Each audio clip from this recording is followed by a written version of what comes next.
Marhaban ya syarara. Saya Abdul Syukur Muhammad kembali mengajak Anda menikmati Lentera Hidayah dalam cuplikan lensa buser info.com.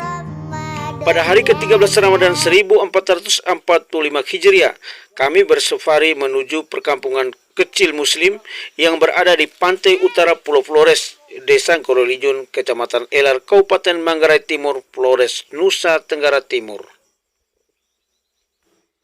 Nangalok merupakan perkampungan Muslim yang memiliki 850 penduduk yang berdampingan dengan dua anak kampung Kas dan Lekoleson. Para penduduk kampung hidup dengan berkebun, beternak, dan nelayan.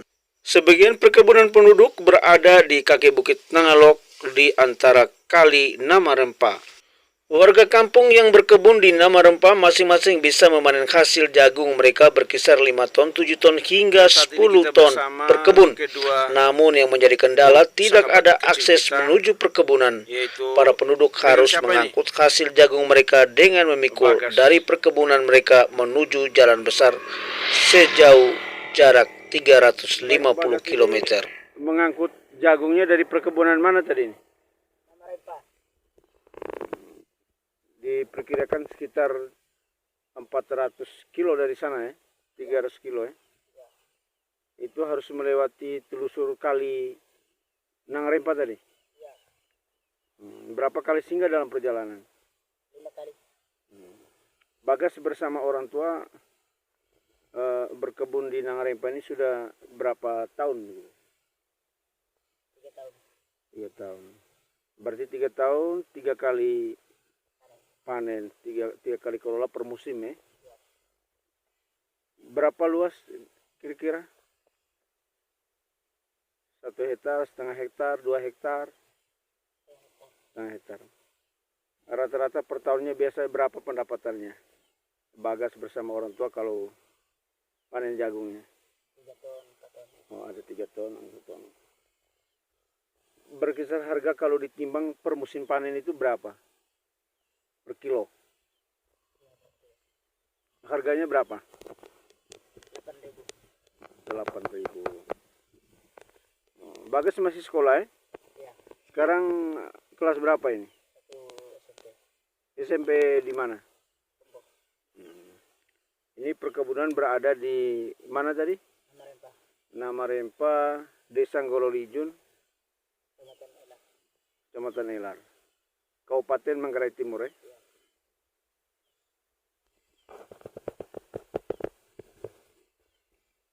Siapa saja yang berkebun di Nangarempa? Ada paman, ada tanta. Siapa nama?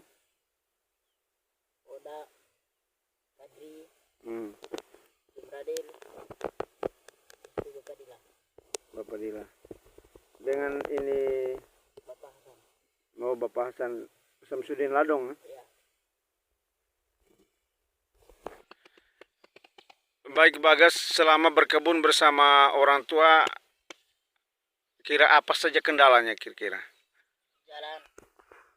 Oh, jalan untuk mengangkut hasil perkebunannya. Jadi harus tidak bisa menggunakan mobil atau kendaraan bermotor? Tidak. Tidak bisa. Jadi memang keinginan Bagas bersama keluarga itu kepada pemerintah atau pemangku kebijakan pemerintah desa untuk membangun jalan untuk menuju perkebunan, sehingga mudah mengangkut hasil. Dari hasil perkebunan itu digunakan oleh orang tua keluarga itu apa saja? Biaya anak sekolah ya? Sekolahan, biaya hidup. Bagas berharap para pemangku kebijakan bisa menguncurkan dana untuk membangun jalan menuju perkebunan agar Bagas dan orang tua serta para penduduk kampung bisa mudah mengangkut hasil jagung mereka. Setelah 1 hari penuh berpuasa, tiba saatnya berbuka puasa. Bersama sahabat kecil, kami diundang buka puasa di rumah kediaman keluarga Bapak Samsudin Lalong.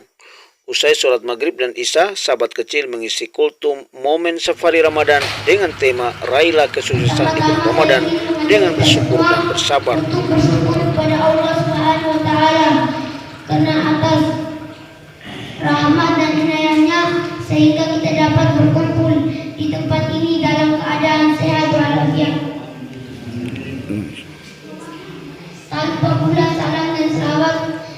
tercurahkan kepada junjungan Nabi besar kita Muhammad Sallallahu Alaihi Wasallam. Karena atas pengorbanannya sehingga kita dapat menikmati indahnya iman dan Islam. Pada kesempatan kali ini saya ingin membawakan sebuah kuntun yang berjudul Dalam Suksesan di Bulan Ramadan dengan Bersyukur dan Sabar. Ya ayyuhallazina amanu kutiba alaikumus siyama kama kutiba alal ladzina min qablikum la'allakum tattaqun. Yang artinya, wahai orang-orang yang beriman, diwajibkan atas kamu berpuasa sebagaimana diwajibkan atas orang-orang sebelum kamu agar kamu bertakwa. Sungguh suatu rahmat dan karunia tak terhingga ketika Allah Subhanahu wa taala menyempatkan kita kembali untuk bertemu dengan bulan Ramadan dalam keadaan sehat walafiat. Bulan yang dijanjikan bagi orang-orang yang beriman dan ikhlas mengharapkan ridhonya. Bertakwa dan berpuasa selama 1 bulan penuh, maka Allah Subhanahu wa taala akan mengampuni dosa-dosa kita yang sekarang maupun dosa-dosa kita yang lalu, yang selalu dinaungi dengan rahmat, mengangkatkan derajat. Rasulullah Sallallahu Alaihi Wasallam bersabda, as-salawatul hafsu ila jum'atu wal jum'ati wa ramadanu ila ramadana mukaffaratun ma baina idzan tanabal kabair. Yang artinya jarak antara sholat 5 waktu dengan sholat Jumat dan sholat Jumat berikutnya dapat menghapus dosa-dosa apabila ia tidak melakukan dosa besar. Hadis riwayat Muslim.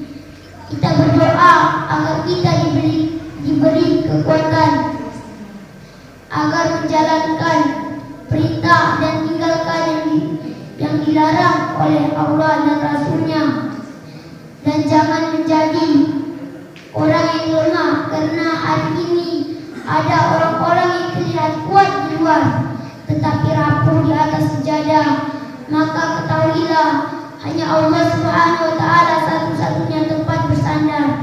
Puncak kesabaran itu di saat lisan terdiam, tetapi mata hati terus berzikir, bertasbih untuk mengingat Allah Subhanahu wa taala. Puncak terkuat itu di saat wajah tersenyum, tetapi air mata terus berjatuhan. Bukan ujian yang berat, tetapi kita yang salah memahami bahasa Allah Subhanahu wa taala. Maka untuk meraih kesuksesan dan kebahagiaan, terkadang kita harus melewati rasa sakit, duka dan air mata. Ada sesuatu yang berharga, namun Allah Subhanahu wa taala ambil dari kita, bukan karena kita tidak pantas menerimanya, tetapi Allah tahu apa yang kita butuhkan dan apa yang kita pikirkan.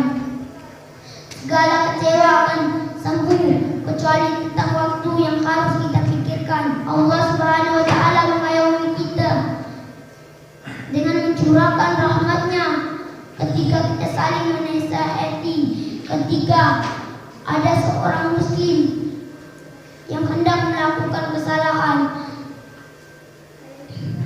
tetapi kita memaafkan kesalahan itu. Oleh karena itu, orang yang belum baik membutuhkan nasihat agar menjadi baik. Baik itu dapat mencegah manusia dari kerugian. Allah Subhanahu wa taala berfirman, "Wal asri innal insana lafi khusri innal ladzina amanu wa amilus solihati wa tawassaw bil haqqi wa tawassaw bis sabr."